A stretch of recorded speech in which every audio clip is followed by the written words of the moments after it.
Hey guys, I'm here. Welcome back to the review, and today I'm joined yet again by the True Ginger Shadow, and today Hello. we're going to be discussing with you guys another theory for 5 Minutes Freddy's 4, and we're going to be discussing with you guys when do you guys think that this game is going to be taking place. And personally, our opinion is that this game might possibly be a prequel to 5 Minutes Freddy's 3, and we're actually, hope it's a prequel. We hope that it's a prequel. That's what we're hoping, or at least if it is after the game, it can explain that it isn't a prequel and explain how it isn't.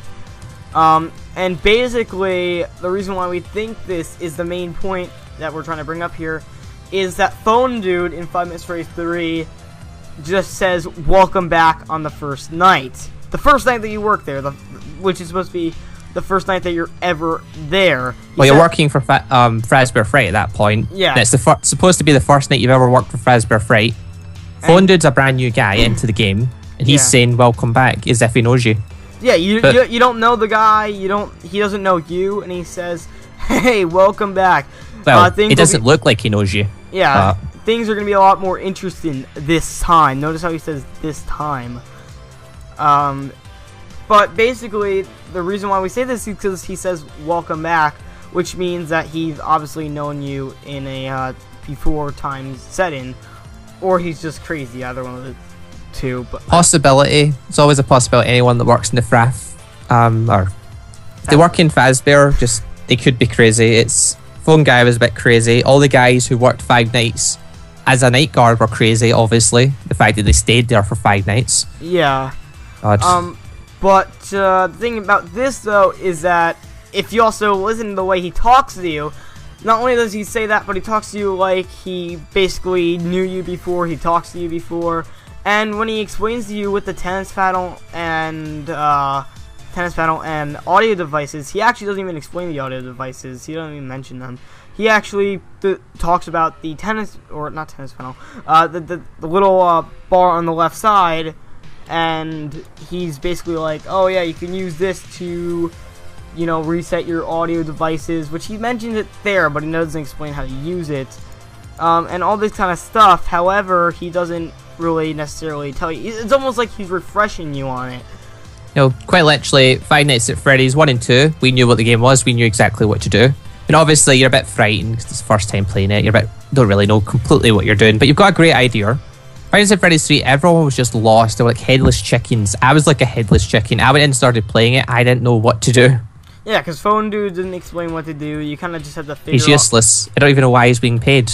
You had to explain basically off instinct of what to do, which is mainly why we think this. And another reason into this is because where else would they find these characters? Like Phone Guy or Phone Dude, we should say, already explained that they went to the place and got the relics, and the relics were basically belonging to that place. Yeah, everything's broke after the 3rd game. Obviously some things survived and got set on. Yeah, the only thing that was really movable was Springtrap. Yeah. Because he was boarded up.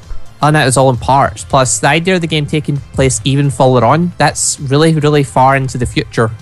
Exactly. That's that's because the 3rd game is either 2017 or 2027. It's still not confirmed what pizzeria they're talking about.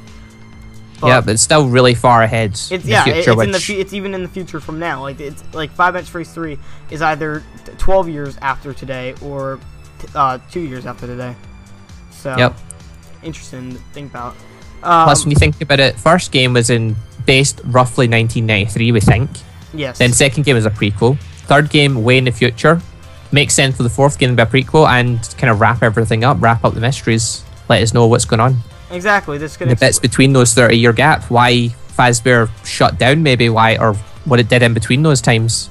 Yeah, and possibly maybe a return of the toy animatronics, a return of the normal animatronics that we saw in 5 Minutes Freddy's 1, because they might have been still put together at that point, and the only reason why they were broken apart was because of whatever happens this night. Maybe they decide after events that take place in this place, they decide, right, we're going to have to destroy these things, they're evil.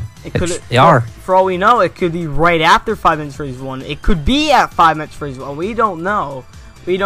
I personally just think it's going to be anywhere before 5 Minutes Freddy's 3. That's just my theory. And possibly, who knows, Scott Cawthon could do a thing where maybe you you play in the past for a certain set of nights, and maybe for one night or maybe for a couple series of nights you'll play in the future. It's all possibilities. There's nothing saying it couldn't be at this point. There's nothing saying it's a definite year. I mean, Five Nights at Freddy's 3, we knew where the year was going to be. We knew it was going to be 30 years later. We knew it was going to be after each of the games. But this one, it's still up in the air. You just got to kind of piece together what you know about the game and what you think Scott Cawthon might do. And if it's a prequel, when Phone Dude says "Welcome back," it can explain who that not phone guy, but we might actually learn who the Night Guard was. Yeah, because we have no idea who the Night Guard is. A lot of people are speculating that it's Jeremy because of the breathe-in. It's the same exact breathe-in that would be in FNAF 2, which is interesting. Which it's not Mike Smith, because Mike Smith never breathes, which we don't know what he would sound like. So it could be him, but we don't know. There's nothing saying it could be him. It could have been Phone Guy for all we know. We don't even know if he's dead. There's still speculation about that. It could have been someone else that worked in the company previously, but we don't know. We're hoping this will fill us in and let us know. And the reason why we don't think he's referring to them as their Night Guard in the pizzerias is because he says, welcome back, things are going to be a lot more interesting this time, like as in the place that they're working at is going to be more interesting, like the place, like Fazbear Fright, for example, would be more interesting. So maybe they had some sort of other location, or maybe a different location of a rival company, maybe the Fazbear Fright, that was like a horror attraction, because basically it's a hot. Maybe they branched out. Maybe they branched out from family entertainment to horror. Exactly, because we already know Makes sense. They're trying to mooch off of the money that they're gonna get from the stories that were told of Freddy Fazbear's Pizza. There's no doubt about it. Like, even Phone Dude basically admits the fact that they're trying to get some really spooky props to scare the crap out of people to get publicity, basically. So who knows? But another theory is that this game might be after Five Nights at Freddy's 3. But you know, you remember the auction, right? The auction at the end of the game. Yeah, that was kind of an obvious one where people. That's where we expected to go. We expected it to take place after, but it's Scott Cawthon. Yeah, things don't always go exactly as planned with him. I mean, after Five Nights at Freddy's 1, no one would have really thought straight away this is a prequel. So, I mean, we can't really throw out facts yet or any lead-in evidence that would be a factual evidence until we get more, like, say, a screenshot of 5 Nights at Freddy's 4, because Scott Cawthon did put a screenshot of FNAF 2 when that was out on his website. It was, I believe, the Mangle. He put a trailer up for 5 Nights at Freddy's 3 and 2, which whenever he does that for 5 Nights at Freddy's 4, which we predict might be sometime in August or September. Possibly, yeah. Yeah. By then, it will basically be, I would say, that would probably explain a lot. Like, we get to see the new characters. Well, the second we just get some kind of title to maybe what the diner's called, if we get some kind of a hint to the property, its location, and not even maybe it's just its location, just the name of the place, if we know what it's called, if we know if it is a diner, if we know it's some kind of horror attraction, that'll clear up a lot more things. It'll give people a lot more ideas. I mean, if it's in the future, we'll never figure out what Fredbear's Family Diner was, what the sister location was. So who knows? Maybe in the 4th game you can play in 4 different locations. You never know. This is why it takes him 6 odd months to build this one. Exactly, 6 months. He's doing that. He's building 4 games in one. That actually, I think that would do pretty well. That would do pretty well. So we can't figure anything out that's factual evidence until he sends out early access or puts a teaser up that explains it, or a trailer. It's all speculation. It's all ideas. It's all just piecing together bits of what we found and what we think about. The only thing that we do know about this is that this game is going to tie up everything that we were wondering out since the first game. It damn well better. There's too many theories from not to tie stuff up. Come on. But Scott, don't do this. I feel like this is basically the extent of our theory. So I hope you all enjoyed today's theory video. If you did, why not leave a like? And if you're new to our channel, then why not hit that subscribe button to stay updated for our videos.